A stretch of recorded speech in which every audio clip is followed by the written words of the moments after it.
Hey folks, this is Taxes from the Predatory Lenders Washington Bureau. Now here you can see the May unemployment report is out, and unemployment came in at 8.2%, and underemployment came in at 14.8%.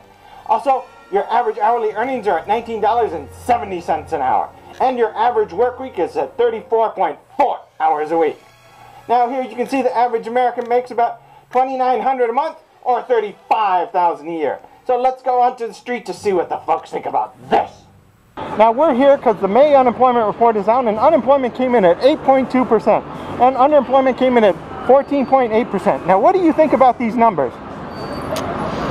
They're pretty high, I guess, overall. It depends. I mean, how many people are educated versus how many people aren't? Wouldn't that have anything to affect? I think it sucks because a lot of people are looking for jobs, but we're starting to go into a recession. It's really hard. Now what do you think of the current numbers we're in? Well, I think it is really ridiculous. That's all I gotta say. I don't really like it. I think that it would be it'd be better if those were lower. I mean, I have a lot of friends who struggle to get jobs, and currently there isn't anything out there. I think that the basic current numbers from our economy that we have with the national government and the federal government, and what they're doing is they're not really deciding on any type of bills to be passed, and because of that we're not going to be getting anything done because of the baby boomer issues. Is that they've been constantly abusing resources, is it's leaving to the other generations to figure out what to do from now on.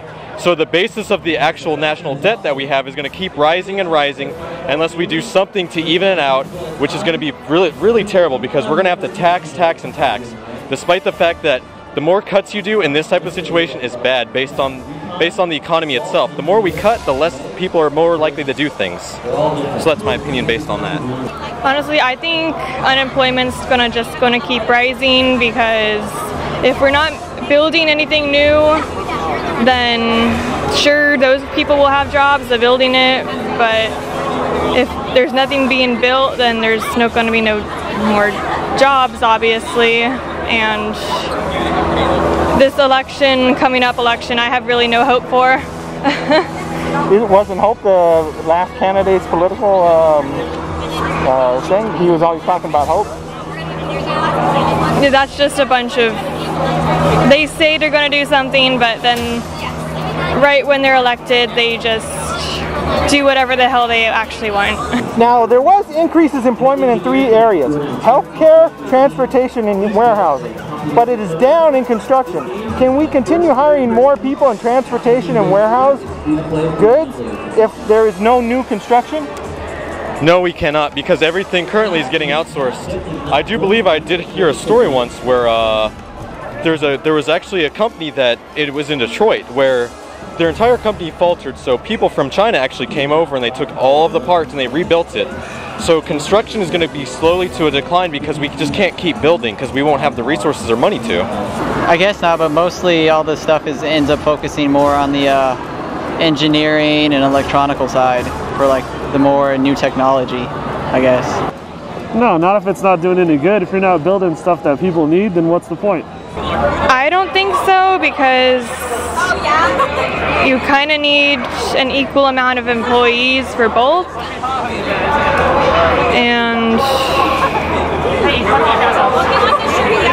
there'd be nowhere to transport those goods anyways if there's no new buildings to supply them at. Probably not. I mean,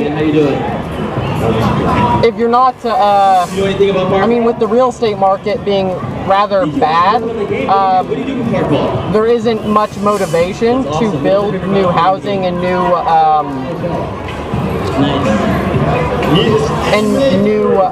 facilities for businesses to start up or expand, and so it's really hard for any sort of jobs to become available if construction isn't growing. I agree with what he says 100%. Now we're here at a convention today, And now teen unemployment is at 24.6%.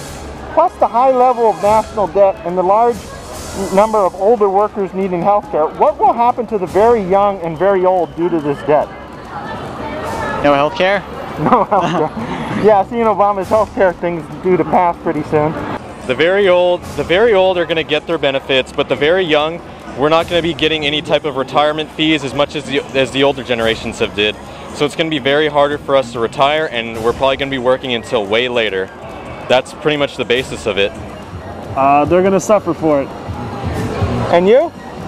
Well, you know what? I go with him. Well, unfortunately, nobody wants to hire somebody who's inexperienced.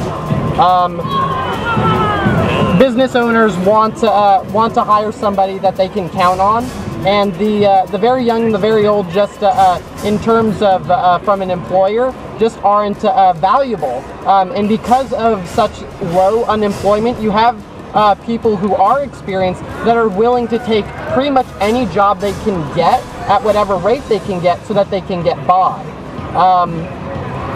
And so I think if our current unemployment is going to suffer as it is, the people who are going to suffer primarily are going to be the young and the old. Honestly, I'm unemployed as well. I'm 19. So you're some of this 24%. Yeah.